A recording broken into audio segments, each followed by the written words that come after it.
요즘 우리는 가을의 끝자락에 서 있습니다. 거리의 나무들마다 빨갛게 노랗게 물들었습니다. 눈을 돌려서 들판을 바라보면 수확이 끝난 텅 빈 들판이 가을의 허전함을 더해주고 있습니다. 그러면 우리는 어김없이 추수감사절을 맞이합니다. 대개 이 추수감사절의 기원은 1620년에 이 영국의 청교도들이 그 신앙의 자유를 찾아서 그 102명이었어요. 102명이 이제 신대륙으로 건너간 곳에서 그 기원을 찾습니다. 영국의 청교도들이 신앙의 자유를 찾아서 신대륙으로 건넌 다음에 아주 혹독한 겨울을 보냈어요. 추위와 질병과 굶주림으로 그 102명 중에서 44명이 겨울을 이기지 못하고 얼어 죽거나 굶어 죽었습니다, 여러분. 그 이듬해인 1621년에 이제 살아남은 사람들이 그 원주민들의 도움을 받아가지고 씨앗을 얻어서 겨우 농사져가지고 그해 가을에 추수할 수가 있었던 겁니다. 그래서 그해 가을에 추수를 해가지고 넘치는 감사와 감격으로 눈물로 하나님 앞에 감사 예배를 드린 것이 그것이 추수감사주일의 기원이 됐어요. 거기서 많은 사람들이 추수감사절의 기원을 찾는데 사실은 이 추수감사절의 기원은 더 거슬러 올라가서 성경에서 찾아볼 수 있습니다.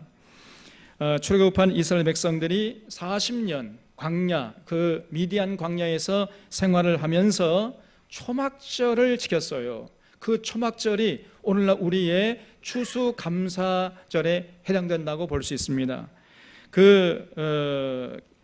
거기에 이 초막절에 관한 기록이 민수기 29장 12절 이하에 나옵니다. 거기 민수기 29장 12절 이하를 보면은 일곱째 달 15째 날에는 너희가 성회로 모일 것이요 아무 일도 하지 말 것이며 이래 동안 여호와 앞에 절기를 지킬 것이니라 그랬습니다. 그러니까 7월 15일이죠. 일곱째 달 15째 날, 그러니까 그때부터 8일 동안은 먹고 살던 그 일을 쉬고 하나님 앞에 성회로 모이라고 그랬어요. 그래서 이스라엘의 7월 15일은 우리나라로 하면은 한 10월 중순경에 해당됩니다. 이스라엘의 원력하고 우리의 원력은 한 3개월 정도 차이가 나요. 그래서 우리도 10월 중순 정도 되면은 어느 정도 추수가 끝나지요? 그래서 그들도 그렇습니다. 그때쯤 되면은 한 해 농사가 거의 끝나는 거예요. 이렇게 한 해 농사를 다 끝낸 후에 추수한 농산물을 창고에 저장해 놓고 한 해를 돌아보면서 그 베푸신 하나님의 은혜에 감사하고 감격하면서 제사 드리는 것, 이것이 초막절이라는 거예요. 그러니까 일종의 추수감사절이었던 것입니다. 자, 그러면 이스라엘 백성들이 이 초막절에 과연 무엇을 했을까요? 두 가지를 했습니다. 첫째는요, 한 해 동안 베푸신 하나님의 은혜에 감사하면서 하나님 앞에 정성껏 예물을 바친 것입니다. 민수기 29장 13절 이하를 보면은요, 그들이 드리던 예물을 기록하고 있는데 그 규모가 정말 어마어마합니다. 초막절로 지키는 그 8일 동안 그들은 날마다 모여서 예물을 드리면서 하나님 앞에 제사했어요. 거기 이 29장 13절 말씀 보면은 너희 번제로 여호와께 향기로운 화제를 드리되 숫송아지 13마리와 수양 2마리와 1년 된 수양 14마리를 다 흠없는 것으로 드려라 그랬습니다. 그러니까 첫째 날, 그 초막절이 시작되는 첫째 날에는 황소 13마리, 수양은 2마리, 1년 된 수양은 14마리를 드렸다는 거지요. 그리고 둘째 날에는 17절 말씀 보면은 황소 12마리와 수양 2마리, 1년 된 수양 14마리를 드렸습니다. 이렇게 황소가 한 마리씩 들어요. 하루가 지나면서 셋째 날에는 20절에 황소 11마리, 수양 2마리, 1년 된 수양 14마리를 드렸습니다. 넷째 날에는 황소 10마리, 수양 2마리, 1년 된 수양 14마리. 다섯째 날은 황소 9마리, 수양 2마리, 1년 된 수양 14마리. 여섯째 날에는 황소 8마리, 수양 2마리, 1년 된 수양 14마리. 일곱째 날에는 황소 7마리, 수양 2마리, 1년 된 수양 14마리를 드렸고, 여덟째 날에는 마무리 집회로 모여가지고 황소 1마리, 수양 1마리, 그리고 1년 된 수양 7마리를 드렸어요. 이렇게 매일같이 8일 동안 모여가지고 이렇게 하나님 앞에 예물을 드리면서 한 해 동안 베푸신 은혜에 감사했던 것입니다. 저는 이 규례를 보면서 야, 이렇게 하다가는 저 이스라엘 백성들에게 황소가 남아나겠나 이거 정말. 에? 그런 생각이 들었어요. 그럴 정도로 저들은 그저 하나님 앞에 이렇게 제사를 드렸던 것을 알 수 있습니다. 이것이 이스라엘 백성들이 드리던 추수감사절의 모습이었습니다. 오늘 우리들도 이 추수감사주의를 지키면서 먼저 할 일이 무엇이겠습니까? 1년 동안 베푸신 하나님의 은혜를 생각하면서 감격하면서 감사하는 거예요. 돌아보면 모든 것이 하나님의 은혜가 아닐 수 없습니다. 올 한 해에도 하나님이 이른 비와 늦은 비를 적당히 주셔가지고 우리에게 풍년을 맞게 하셨습니다.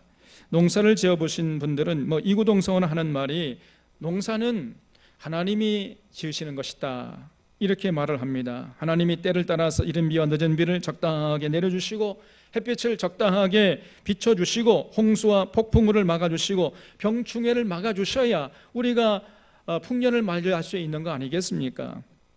아무리 땀 흘려 농사를 짓는다 할지라도 갑자기 태풍이 몰려온다든가 홍수가 난다든가 갑자기 병충해가 돌아버리면요 한 해 농사 망치는 것은 시간 문제죠. 그러다가도 어느 해는 별로 수고하지 않았음에도 불구하고 태풍도 없고 홍수도 없고 날씨도 적당하고 병충해도 없어가지고 풍년을 맞이하지 않습니까? 그래서 농사는 하나님이 지으시는 것이죠. 그렇게 고백할 수밖에 없는 것입니다. 그 농사의 90%는 하나님이 지으시는 것이고 우리들은요 그저 10% 하는 거예요. 이런 의미에서 올해도 풍성한 수확을 거두게 하신 그 하나님의 은혜를 우리가 참 간구할 수 없는 것입니다. 그 은혜를 생각하면서 하나님께 감사해야 하는 것이죠. 게다가 우리의 감사는 또 더 조건이 이유가 충분합니다. 올해 추수감사절은 어느 해보다 뜻깊은 추수감사절이 아닐 수가 없어요. 우리 교회는 이제 개척한 지 2년째 되어가는 교회입니다. 이제 2살짜리 아기 걸음으로 올 한 해 우리는 조심스럽게 살아왔습니다. 돌아보면 모든 것이 하나님의 은혜였습니다. 그 2년 전에 우리의 모습과 오늘 우리의 모습을 비교해 보면요 우리는 지금 너무 부자가 됐어요. 너무 가진 것이 많아요. 벌써 저는 이 식당에 가면요 기분이 좋아집니다. 식당에 그 접시들과 그릇들이 산더미처럼 쌓여 있잖아요. 2년 전에는 아무것도 없었습니다, 여러분. 근데 어느 새에 식당에 가보니 이 그릇들과 그 접시들이 숟가락들이 산더미처럼 쌓여 있습니다, 여러분. 그것을 보면 기분이 저절로 좋아져 그냥.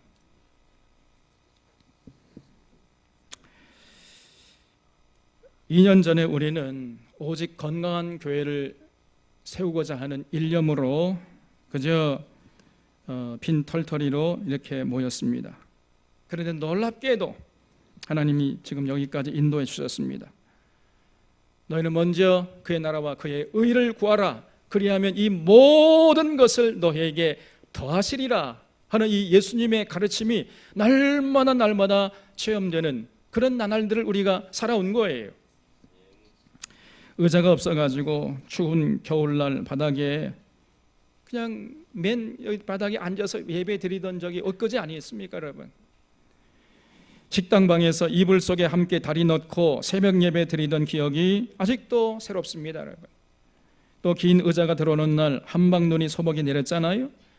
많은 집사님들이 자정을 넘어서 이제나 저제나 그 의자가 들어오는 시간을 기다리다가 의자가 할렐루야 하면서 그냥 한방눈을 맞아가면서 의자를 내어서 이렇게 여러분 설치를 했던 것입니다.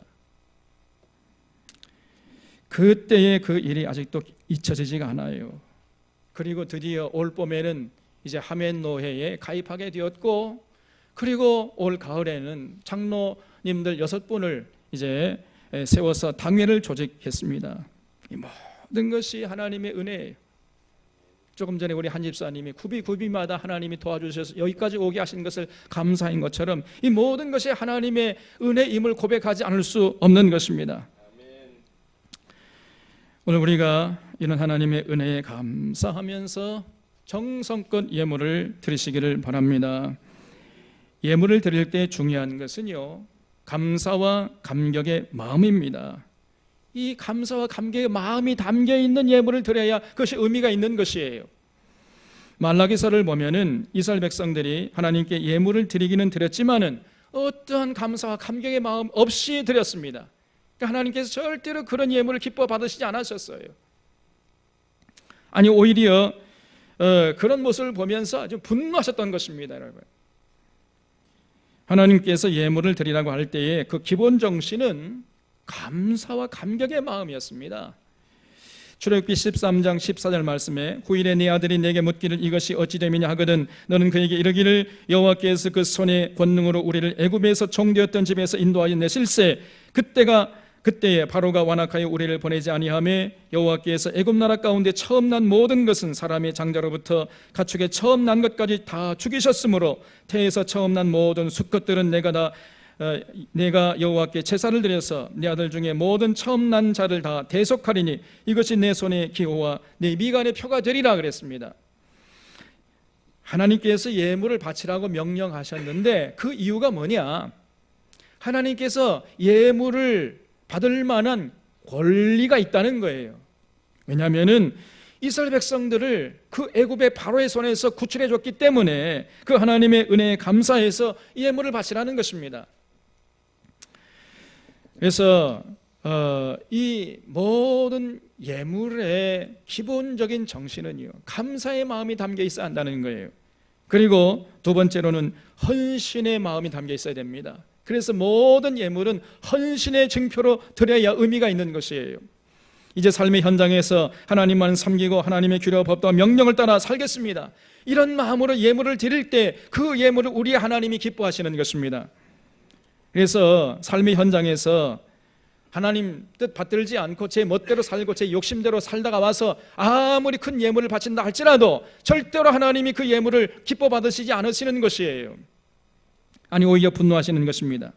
이사야 1장에서 여호와 하나님께서 이스라엘 백성들에게 말씀하시기를 헛된 재물을 다시 가져오지 말라. 분향은 내가 가증히 여기는 바요 월삭과 안식일과 대회로 모이는 것도 그러하니 성회와 아울러 악을 행하는 것을 내가 견디지 못하겠노라. 내 마음이 너희의 월삭과 정한 절기를 싫어하나니 그것이 내게 무거운 짐이라 내가 지기에 건비하였노니라. 이렇게 말씀하고 계십니다, 여러분. 왜 하나님께서 이렇게 이스라엘 백성들의 그 예물과 제사를 그렇게 싫어하시고 분노하시는 것입니까? 도대체 그 이유가 어디에 있는 거예요? 그들이 삶의 현장에서 하나님의 뜻을 받들지 않고 와서 예물 드리고 제사 드렸기 때문이에요. 너희들의 손에 지금 피가 가득하잖아. 너희들의 손을 좀 돌아봐라. 너희는 스스로 씻으며 스스로 깨끗하게 하여 내 목전에서 너희 악한 행실을 버리며 행악을 그치고 선행을 배우며 정의를 구하며 학대받는 자를 도와주며 고아를 위하여 신원하며 과부를 위하여 변호하라 그랬어요. 이렇게 살다가 와서 예물을 바치고 제사를 드려야 하나님이 기뻐 받으시는데 전혀 그런 삶은 살지 않고 와서 예물 드리고 제사 드리니까 하나님이 기가 찰 노르시네. 그래서 하나님이 기뻐 받으시는 커녕 분노하셨던 것입니다, 여러분. 호세아서 6장에서 여호와 하나님께서 말씀하시기를 나는 제사를 원치 아니하고 인애를 원한다고 밝히셨습니다, 여러분. 정말 이 말씀을 우리가 뼛속 깊이 새겨야 돼요. 또 말라기서 3장에 보면은 11조에 대한 말이 나오는데 너희가 온전한 11조를 창고에 들여 나의 집에 양식이 있게 하라 그랬어요. 그냥 11조가 아니고요, 온전한 11조를 바치라 그랬습니다. 그러면 온전한 11조의 그 의미가 뭐겠습니까? 얼마를 드려야 우리가 온전한 11조를 드릴 수 있는 거예요? 온전한 11조라는 것은 액수를 말하는 게 아닙니다. 온전한 11조라는 것은 감사의 증표로 드리느냐 아니냐, 여기서 결판나는 거예요. 온전한 11조라는 것은 감사와 감격으로 하나님의 은혜에 감사하고 감격하면서 이제 하나님의 뜻에 맞춰 살겠습니다라는 그런 감격스러운 마음이 담겨 있을 때 그것이 온전한 11조가 되는 줄로 믿으시기 바랍니다, 여러분. 왜냐하면 말라기 1장 13절에서 이렇게 말씀하세요. 하나님이 만군의 여호와가 이르노라 너희가 또 말하기를 이 일이 얼마나 번것으로 운고하며 코웃음치고 훔친 물건과 저는 것과 병든 것을 가져왔느니라. 너희가 이같이 봉헌물을 가져오니 내가 그것을 너희의 손에서 받겠느냐. 이렇게 말씀하시는 그 과정에서 온전한 11조를 바치라 했거든요. 그러므로 온전한 11조라는 건 뭐냐면요, 삶의 현장에서 하나님의 뜻을 받들고 살다 와서 드리는 그 11조를 말하는 것입니다. 아무런 마음의 감사와 감격 없이 드리는 11조는 아무리 많은 액수를 갖다 바친다 할지라도 그건 절대로 온전한 11조가 될 수 없는 것이에요. 말라기 당시 이스라엘 백성들이 전혀 이런 하나님의 마음을 헤아리지 못하고 도대체 이 예물의 정신이 뭔지도 모르고 그냥 갖다 바치는데 정신이 없었어요. 그러다 보니까 그들이 드리는 그 예물이 전혀 하나님의 기쁨이 되지 못했던 것이고 오히려 하나님의 분노만 자아내는 그 예물이 되고 말았던 것입니다. 그래서 예물을 드리는 행위보다 중요한 것은 어떤 마음으로 예물을 드리는가, 이것이 중요한 것입니다. 오늘 우리들이 예물을 드릴 때 이런 기본 정신을 잊지 말아야 할 것입니다. 11조를 비롯한 모든 예물에는 하나님의 은혜에 대한 감사와 감격의 마음이 담겨 있어야 돼요.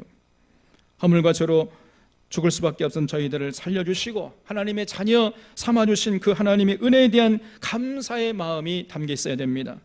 그리고 오늘 우리가 누리는 이 모든 것들이 하나님께로부터 온 것임을 기억하면서 그 하나님의 은혜에 감사하고 감격하는 마음이 담겨 있어야 돼요. 그리고 더 나아가서 그러기 때문에 이제부터 산날 동안까지 우리 삶의 현장에 나아가서 하나님의 뜻을 받들어 살겠다는 이 거룩한 의지와 결단의 마음이 담겨 있어야 그것이 하나님 앞에서 온전한 예물이 되는 것입니다. 그런 예물을 하나님이 기뻐 받으시는 거예요. 그리고 그렇기 때문에 그 예물은 반드시 기쁨으로 감사함으로 자발적으로 드려야 됩니다. 이것이 모든 예물의 정신이에요. 마지못해서 억지로 습관적으로 드리는 이 예물은 절대로 하나님을 기쁘게 하지 못한다는 것을 우리 사랑하는 성도님은 잊지 않기를 바랍니다.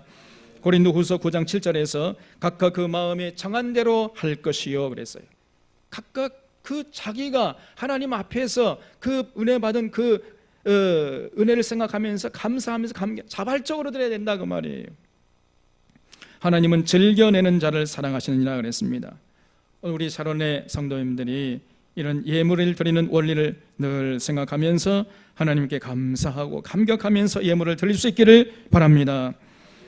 두 번째로 초막절에 이스라엘 백성들이 하는 게 있었습니다. 그것이 오늘 본문 말씀 신명기 31장 9절 이하에 기록되어 있는 거예요.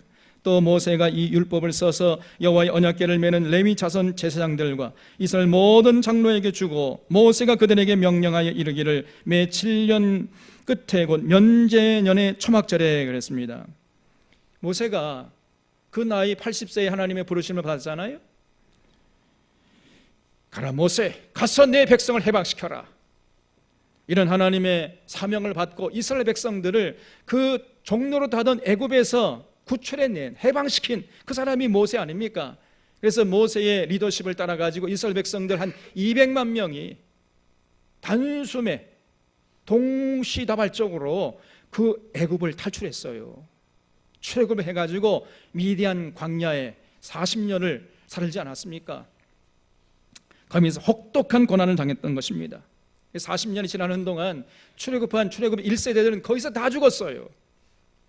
그리고 이제 40년이 흘렀을 때 젖과 꿀이 흐르는 가나안 땅을 목전에 두고 있었고, 그때 모세가 출애굽 2세대들, 광야에서 태어나고 자란 출애굽 2세대들에게 너희들이 가나안 땅에 들어가거든 반드시 이런 일을 해야 할 것이다 라고 마지막 당부하는 말씀이 오늘 본문 말씀인 것입니다.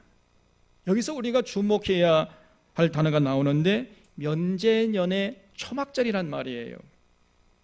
이 면제년이라는 것은 하나님께서 이스라엘 백성들에게 가나안 땅에 들어간 해를 기준으로 해가지고 7년마다 지키라고 한 해를 말합니다. 그래서 7년마다 그 면전이 되면은요 농사 짓지 말라 그랬어요. 그래서 노예들도 좀 쉬고 가축들도 좀 쉬고 땅들도 좀 쉬게 해라, 그렇게 명령하신 것입니다. 그리고 면전이 되면요 그 이웃들에게 꿔준 돈도 다 탕감해 주라 그랬습니다. 그래서 면제년이에요. 그뿐 아닙니다. 노예마저도 다 해방시키라 그랬습니다. 그래서 7년마다 이제 면제이 되면은 노예마저 다 해방시켜야 된다. 그래서 모든 사람들이 더불어 사는 이런 세상을 만들려고 그랬어요, 하나님께서. 그것이 면제년의 정신인 것입니다. 그런데 그 면제년의 초막절이라고 그랬지요. 여기 초막절에 무엇을 하라고 했냐면 신명기 31장 11절 말씀 보면은 온 이스라엘이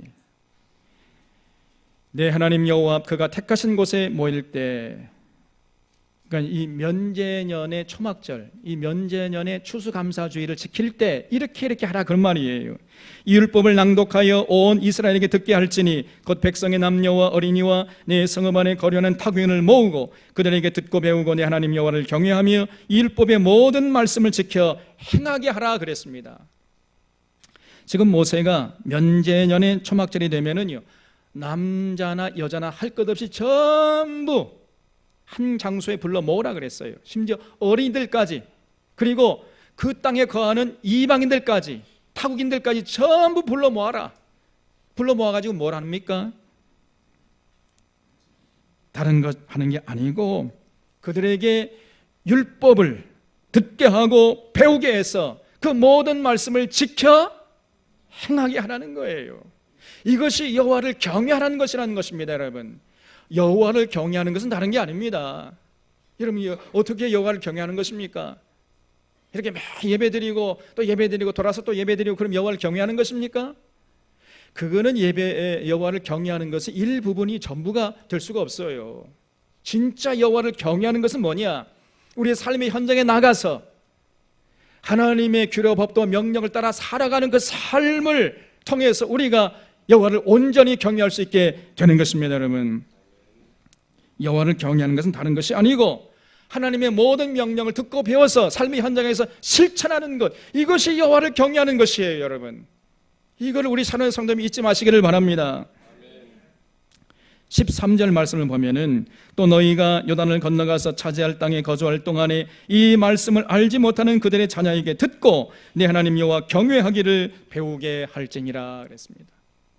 여기 보면은요 그저 한 번만 하고 치워버리는 게 아니고 장차 요단을 건너가서 차지하는 그 가나안 땅에 들어가서도 계속해서 이 면제년의 초막절마다 이렇게 모든 백성들 이방인까지 전부 불러 모아가지고 성경을 가르치고 배워가지고 그 배운 대로 실천하게 하라는 것이에요. 그래서 자손 대대로 초막절을 지키면서 자손들에게 율법을 가르쳐서 지키게 하라고 한 것입니다. 그래야 자자손손 대대로 하나님 주시는 복을 받아 누릴 것이 아니냐는 거예요. 그렇기 때문에 면제년의 초막절마다 온 백성들이 모여가지고 성경을 가르치고 배우게 하는 것입니다. 그래서 삶의 현장에서 실천하게 하라는 거예요. 이것이 이스라엘 백성들이 초막절에 하는 일이었습니다. 이스라엘 백성들이 이 모세의 명령을 마음에 새기고 실천해야 했어요. 그러면 개인은 행복하고 사회는 평화롭고 나라는 부강해지고 감히 이방 민족들이 쳐들어오지 못하는 그런 강한 나라를 이뤘을 것입니다. 그런데 이 어리석은 이스라엘 백성들이 그런 모세의 명령을 지키지 않았어요. 초막절이 되어도 하나님께 감사하지도 않고 그저 하나님의 율법을 가르치지도 않고 배우려고 하지도 않고 그저 가나안의 이 바알 우상을 섬기면서 제멋대로 살았던 것입니다. 쉽게 말해서 추수감사절을 저들이 지키지 않았어요.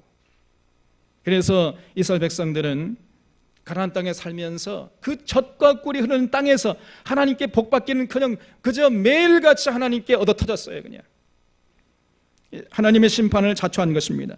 택한 백성들이었음에도 불구하고 하나님께 복받기는 그저 가뭄과 흉년과 기근으로 고생하다가 결국 바벨론에 의해서 완전히 나라가 망하고 수많은 백성들이 포로로 잡혀가서 바벨론에서 70년 동안 죽을 고생을 하다가 다시 하나님의 은혜로 예루살렘에 돌아오기도 했어요. 그러다가 이런 비극적인 역사 속에서 이스라엘 백성들이 딱 한 번 그 모세의 명령을 지킨 적이 있었습니다. 그것이 바로 에스라 느헤미야 시대였어요. 그때의 일을 기록한 것이 느헤미야서 8장에 나옵니다. 여러분 느헤미야서 8장 한번 펴보세요.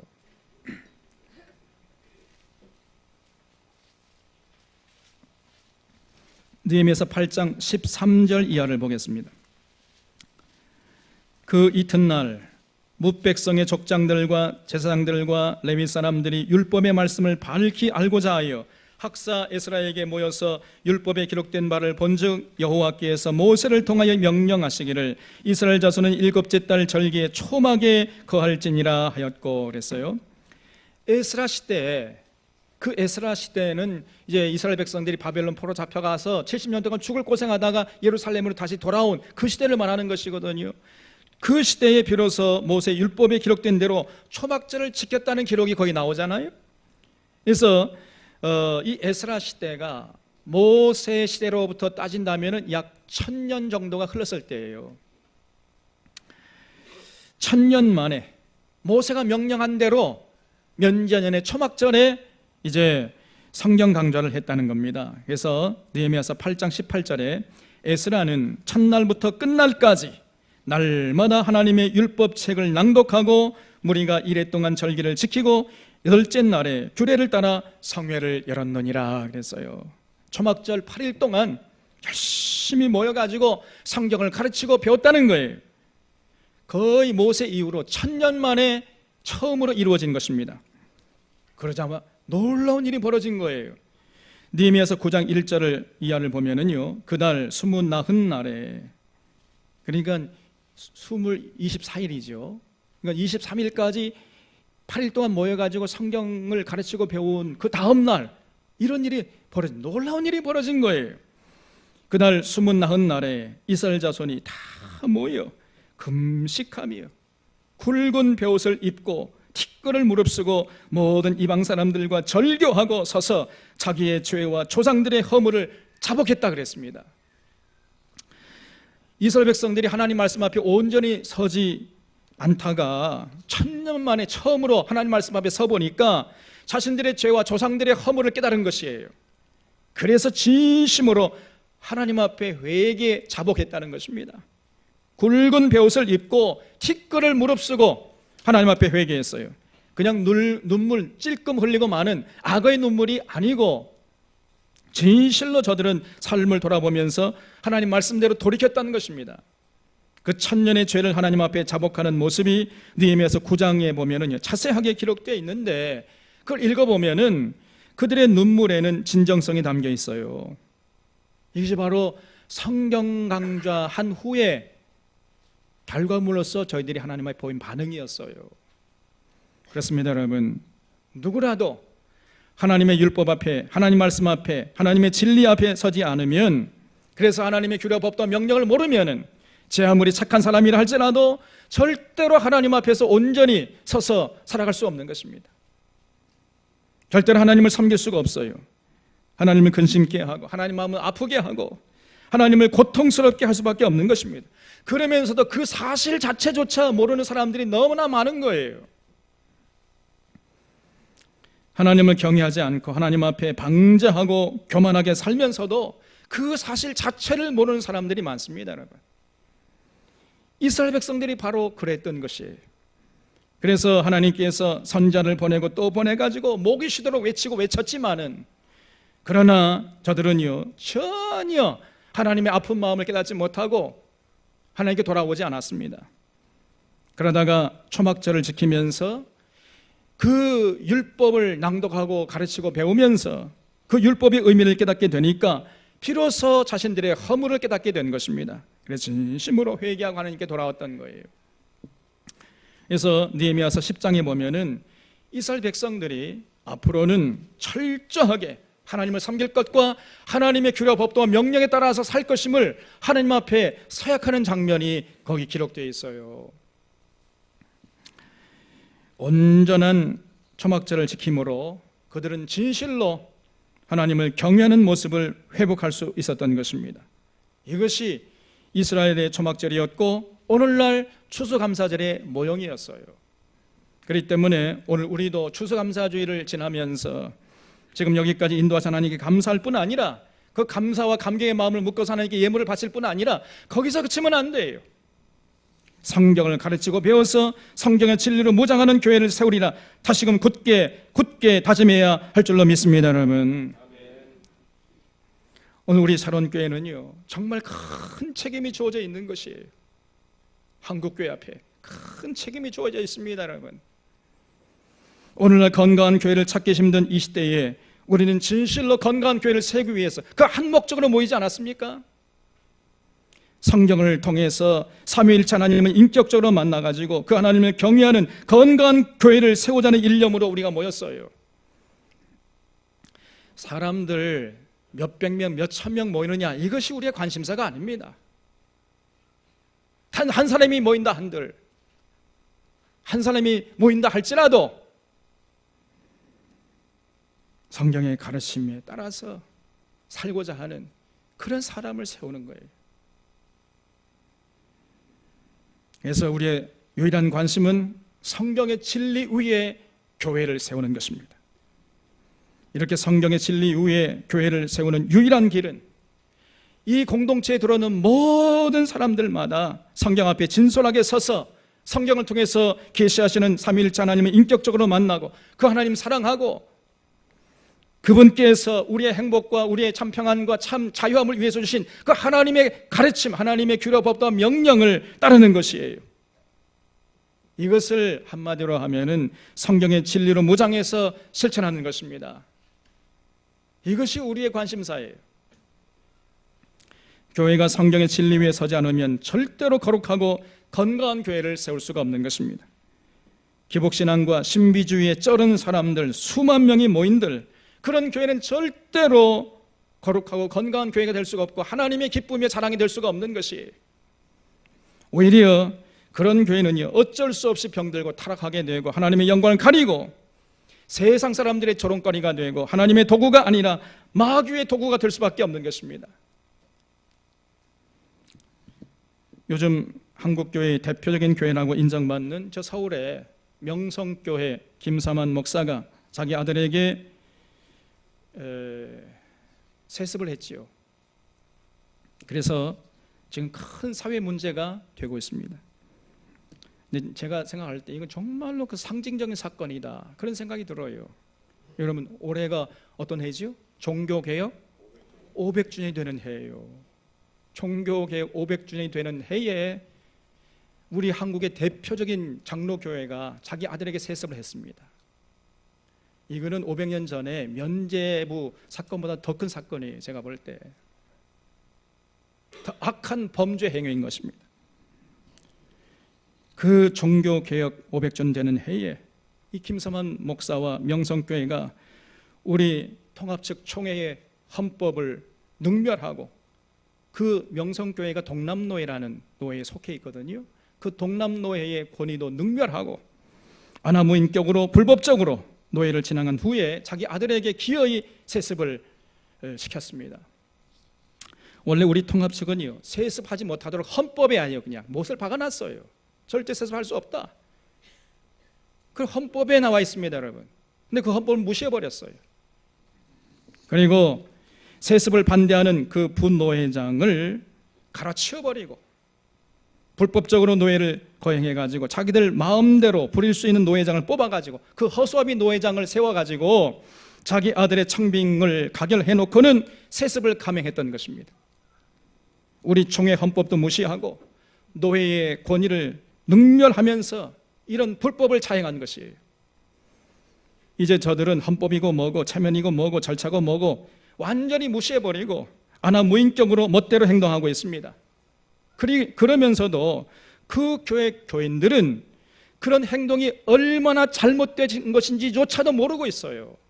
그 교회 장로들이 아니 우리 교회 일을 우리가 마음대로 하는데 왜 너희들이 밖에서 간섭하느냐, 너희들이 그런 말을 하려면 교회 안으로 들어오라, 이런 얘기를 해요. 언뜻 생각해 보면 맞는 말 같지요? 그러나 이것처럼 엉터리 같은 말이 없는 것입니다. 자기들 교회 내부의 문제이기 때문에 너희들은, 바깥에 있는 너희들은 상관하지 말라는 거예요. 엉터리 같은 사람들입니다.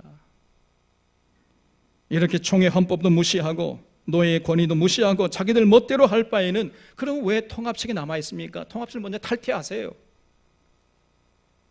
통합식을 탈퇴하고 그런다면 우리가 말할 권리가 없는 것이죠. 그러나 통합집의 헌법이 시퍼렇게 살아있음에도 불구하고 저런 짓을 감행한다는 것은 용납할 수가 없는 것입니다. 이미 명성교회는 그 정도가 아니에요. 제가 볼 때 이미 예수 그리스도를 머리로 모시고 예수님의 통치를 받는 공동체가 아닙니다. 명성교회는 김사만이라는 사람을 머리로 모시고 김사만의 통치를 받는 이익 집단에 불과해요. 그러므로 명성교회는 교회가 아닙니다. 명성교회의 한 해 예산이요 거의 1,000억 원을 육박한대요. 여러분 좀 놀래주세요.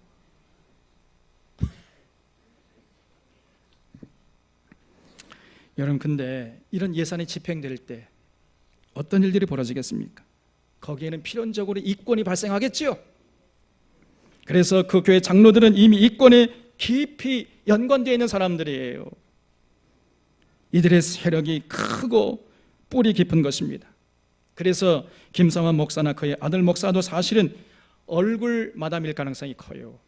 그래서 이 목회자의 욕심과 그 장로들의 이권이 이것이 딱 맞아져 가지고 그런 온 천하에서 모든 사람들이 분노하는 그 범죄 행위를 자행한 것이 부끄러운 줄도 모르고 이해관계가 맞아떨어진 것입니다. 그러므로 이 장로들이 자기들의 이익을 최대한도로 보장할 수 있는 그 대상으로 김사만 목사의 아들을 지목한 것이라고 볼 수 있어요. 물론 김사만 목사의 의지도 있었습니다만은 이 두 이익 집단이 딱 맞아떨어진 거예요. 그렇기 때문에 이미 명성교회는 교회가 아니고 예수님께서 지적한 대로 강도의 소굴이 되고 만 것입니다. 아니, 강도의 소굴이 된 지 이미 오래됐어요. 요즘 새 정부 들어서서 이명박 정권이 저지른 죄악들이 하나둘씩 드러나고 있지 않습니까? 이명박 정권이 국가를 위해서 봉사해야 할 국정원을 정권의 하수인으로 부려먹은 사실이 만천하에 드러나고 있지 않아요. 국정원을 동원해서 국내 정치에 개입하고 18대 대통령 선거에 개입했음이 지금 만천하에 드러나고 있습니다. 그리고 자원 외교원이 4대강 사업이냐 하면서 이명박 정권 5년 동안에 나라의 경제가 거의 거덜날 정도로 그렇게 이 이명박 정권이 이 나라를 망쳐놨습니다, 여러분. 그런데 명성교회 김사만 목사는 이명박 정권이 들어서자마자 입에 침이 마르도록 설교 시간에 축혀 세우는 것을 제가 보았어요. 이명박 정부가 출범한 지 얼마 안 돼서 우연히 제가 기독교 채널을 돌리다가 그 명성교회 예배 실황 중계해 주는 걸 제가 보았습니다. 김사만 목사가 설교 시간에 나와가지고요, 이 이명박 후보는 장로라는 거예요. 소망교회 장로. 그래서 장로가 대통령이 됐기 때문에 하나님의 뜻이 있다는 것입니다. 그래서 이명박 정부가 내세운 747 정책은 반드시 이루어진다는 거예요. 그런 내용의 설교를 1시간 내내 예화로 하는 게 아니고, 잠깐 예화를 하고 넘어가는 게 아니고 1시간 내내 그 747 정책을 홍보하는 권력의 나팔수 역할을 자임하고 있었습니다, 여러분. 아시다시피 747 정책은 1년에 7% 경제 성장을 시켜주겠고 4만 불 소득을 안겨주겠고 7대 세계 경제 7대 대국이 되게 해주겠다. 이게 747 정책이잖아요. 747 공약이에요. 그 747 공약이 반드시 이루어진다는 겁니다. 이거를 그냥 예화 정도로 하는 것이 아니고 설교 시간 내내 강변하면서 이명박 정부를 축켜 세웠어요. 부목사가 나와가지고 봉독한 성경 본문은 어디로 가버리고 그래서 자기 하고 싶은 대로 떠드는 것을 지금 설교라고 하고 있었습니다. 제가 그런 모습을 보면서 아니 어떻게 설교를 저따위 저렇게 하느냐 저거. 제가 탄식하고 있는데 그 설교를 듣고 있는 성도들의 반응이, 그 교인들의 반응이 더 가관이었어요. 아멘, 아멘. 그 예배당 지붕이 떠나가라고 하면서 그냥 아멘을 외쳐댔습니다, 여러분. 말씀을 통해 진리를 깨닫고 객관적인 진리로 무장하려는 것이 아니고 그저 잘 먹고 잘 살게 해준다면 그것을 그냥 진리로 받아들이는 그런 모습을 보인 것입니다. 제가 그런 모습을 보면서요, 저게 바로 바알 선지자예요. 저것들이 바로 바알 우상 숭배자들 아니냐, 그렇게 탄식한 적이 있었습니다. 그 이명박 정권이 출범하자마자 그때 그 설교를 했어요. 한 2008년 정도 될 것입니다. 제가 생각할 때 그때 이미 명성교회는 예수 그리스도를 머리로 모신 교회가 아니었습니다. 김사만이라는 바알 선지자를 믿고 따르는 바알 숭배 집단이 불과했어요. 이제 우리 총회가 이 명성교회 세습 문제를 어떻게 처리하는지 지켜봐야 돼요. 우리 총회는 총회 헌법과 노회의 권위를 능멸하고 불법적으로 세습한 명성교회에 총회 헌법을 준수하고 노회의 권위에 순종할 것을 요구해야 합니다. 그런 제안을 받아들이지 않을 것은 뻔한 거죠. 그러나 제안해야죠. 그래서 받아들이지 않으면은 총회의 헌법과 총회 노회의 권위를 능멸한 김사만, 김하나를 제명하고 명성교회를 통합측에서 탈퇴시켜야 합니다. 그리고 김사만 목사를 바알 선지자로 명성교회를 바알 숭배 집단으로 단죄해야 돼요. 선포해야 하는 것입니다. 그런데 과연 그런 자정 능력이 우리 총회에 있을까 심히 우려스럽습니다. 그렇게 하지 못할 것 같아요. 왜냐하면 거기에 동조하는 사람들이 또 너무나 많기 때문입니다. 그러면 그들이 어찌해서 이런 범죄 행위를 하늘이 무서운 줄도 모르고 저지르는 것이겠습니까? 김사만 목사나 그 아들 목사나 그 주변에서 이권에 눈이 먼 이 장로들은 그렇다 치고 일반 교인들도 저렇게 엄청난 범죄 행위인 줄도 모르고 하고 있잖아요. 그러면서도 그것이 죄인 것조차도 모르고 있지 않습니까? 그 이유가 도대체 어디에 있는 거예요? 그들이 전혀 이 진리의 말씀을 알지 못하고 성경의 진리에 대해서 들으려고 하지 않기 때문입니다. 전혀 거기에 대한 관심도 없고 그저 잘 된다 복 준다 하면은 그런 말만 듣고 싶어 하고 그런 말을 하면 아멘 할렐루야 하면서 하나님의 보내신 목회자로 인정해 버리는 거예요. 그렇기 때문에 그러한 부끄러운 짓을 저지르고 있으면서도, 그리고 엄청난 지금 피해를 한국교회에 입히고 있으면서도 그 사실조차를 모르고 있어요. 자기들은 예수님을 믿고 있다고 생각할지 모르겠지만은 그것은 착각일 뿐이고 이미 저들은 바알 숭배 집단이 되고 만 것입니다. 교회는 성경의 진리 위에 설 때만 교회의 거룩성을 유지할 수 있는 것이에요. 그러므로 오늘 우리들이 넘치는 감사와 감격으로 첫 추수감사주의를 맞이하면서 다시 한번 이 성경의 진리 위에 교회를 세우리라 굳게 다짐해야 하는 것입니다. 그렇지 않으면 우리도 모르는 사이에 저 명성교회 같이 될 수 있다는 것을 우리가 언제나 잊지 말아야 돼요.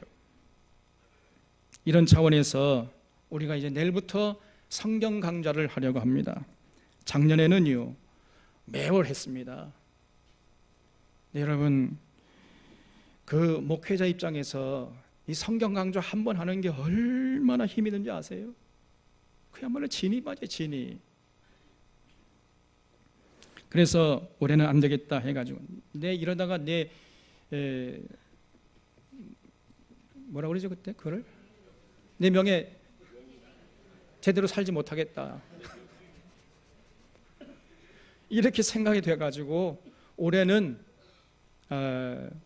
상반기 하반기 두 번만 하자 그렇게 결정했어요. 상반기에는 부활절 다음 주일에, 하반기에는 추수감사주일 다음 주일에 하는 것이 성경적으로 볼 때 의미가 있어요. 그래서 이것이 우리 교회 전통이 되어서 주님 다시 오실 때까지 계속되었으면 좋겠습니다. 그래서 만약에 제가 은퇴하고 나서도 자, 엄목사 은퇴했으니까 이제 그만하자. 그러면 제가 다시 옵니다.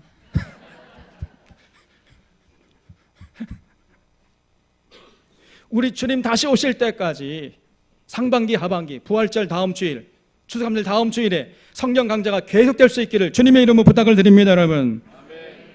그래서 하나님의 진리의 말씀 앞에 서서 우리들을 돌아보고 우리의 욕심을 내려놓고 진리 앞에 서서 진리 따라 살려고 하는 이 모습을 우리는 절대로 잃어버려서는 안 돼요. 그저 추수감사주일에 감사하고 치워버린다면 그것은 반쪽짜리 추수감사절에 그치고 말 것입니다. 반드시 모든 성도들이 한자리에 모여가지고 성경 강좌를 통해서 우리 자신들의 모습들을 돌아보고 어두운 세상에 나가서 빛과 소금 역할을 감당하리라 새롭게 다짐하는 이런 시간들이 있어야 되는 것입니다. 그래서 내일부터 성경 강좌 할 때 우리 사랑하는 성도님 참석하십시오. 갑자기 아멘 소리가 줄어들어요. 예, 잘 하시는 거예요. 잘 생각해보고 그런 생각이 있을 때 결단할 때 아멘 하셔야 됩니다. 그 아멘 일단 하면 책임을 져야 돼요. 그래서 다시 말씀드립니다. 우리 사랑교회 성도님들은 내일 성경 강좌에 참석하십시오.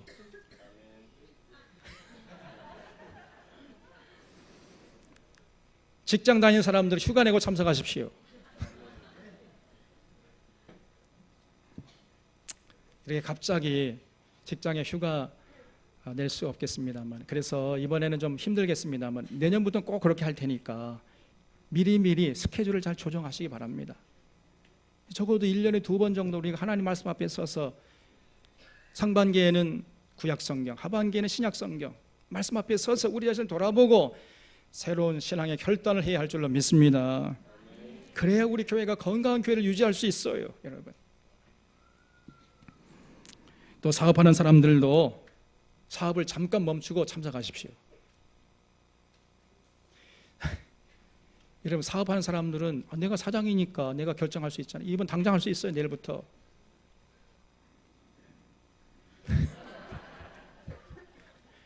그렇다고 절대로 사업 망하지 않습니다, 여러분. 오히려 더 감사함으로 지혜롭게 사업을 잘하게 될 것입니다. 이렇게 온 교인들이 다 참석하고 주변은 전도 대장자들도 권면해서 함께 참석하도록 하십시다. 이것이 우리 사랑교회의 전통이 되도록 하십시다. 그래서 우리 모든 성도들은 반드시 하나님 말씀 앞에 온전히 서서 자신의 삶을 돌아보는 기회와 시간을 가져야 됩니다. 추수감사주일을 그저 하나님께 예물 드리는 절기로 끝나게 해서는 안 돼요. 그렇다면 그것은 온전한 추수감사절이 될 수가 없기 때문입니다. 추수감사절의 그 감사는 반드시 세상에 나아가서 하나님의 뜻을 받들어 살겠다는, 그래서 하나님의 공의와 정의를 위해서 헌신하겠다는 그런 우리의 삶으로 연결되어야 하는 것입니다. 그럴 때 추수감사절이 복된 절기가 될 것입니다. 그런 결단과 거룩한 의지를 가지고 예배드릴 때 하나님께서 우리의 예배를 기뻐 받으시고 또 우리에게 감당할 수 없는 복을 부어 주실 것입니다. 오늘 우리 사론의 추수감사주일이 그런 온전한 추수감사주일이 될 수 있기를 바랍니다. 넘치는 감사와 감격으로 예물을 드리고 하나님을 더욱 사랑하고 하나님의 뜻을 받들어 살겠다는 거룩한 의지를 새롭게 하는 복된 날 될 수 있기를 주님의 이름으로 축원합니다. 기도하겠습니다.